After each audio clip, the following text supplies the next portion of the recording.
I have a number of amendments that I have prepared to try and amend this bill. And just let me say at the beginning that I and my caucus don't have any objection to trying to increase flood mitigation attempts or legislation that would enable that. I have no interest in trying to stop the government from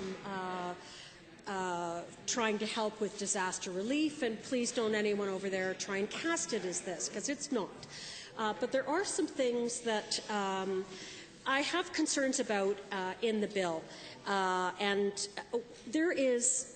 And the primary one, Madam Chairwoman, is the amount of unfettered, enormous scope of power that is allocated to the minister. And as I said when I first spoke to this bill, it is almost on the level of the War Measures Act. And as you know from my previous remarks, Madam Speaker, I had a lot of problems with the fact that floodway was not clearly defined. And you've heard a number of people here speak about how the flood maps were not up to date. The flood itself has changed the course of the river. It actually changed courses of rivers or creeks while the flooding was going on. Or maps were just around the other side. Yeah. So it's, and I've heard from people, my own constituents, who are saying, well, where do we get that definitive definition of floodway? And it had caused quite a bit of consternation for people.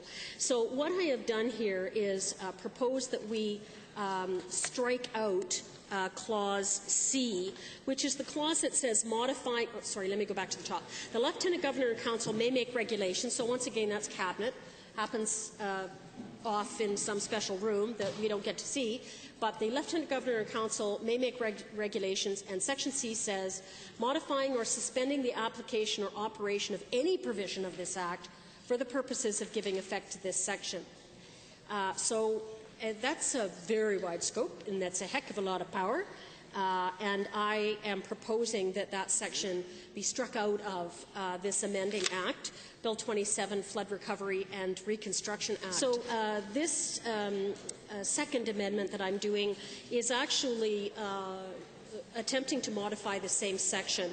So on page 3 of the bill, under Section 2 sub 3, it is modifying and actually inserting a new section, 693.1 sub 1. And under that, D, defining or respecting the meaning of floodway for the purposes of this section and the regulations made under this section. Now, this was the one I found very odd, because floodway is not defined in the definitions section, which is what I would usually expect to see in a bill. Following the preamble, generally speaking, in a bill, you get the definition so everyone's clear what you're talking about when you see those words used in the rest of the bill. And that didn't happen in this amending bill. So, and then you get to this part, 2 sub 3, which is inserting this whole new piece, in which they say they are going to define it under regs. And I just found the timing of this really odd, because we're supposed to pass a bill in which the definition that we need to understand what's being talked about in the bill is going to come later under regulations, and we don't know when or who's doing them or when we're going to see them or anything. And I think this also creates a great deal of uncertainty for people that are already living in homes with floodways.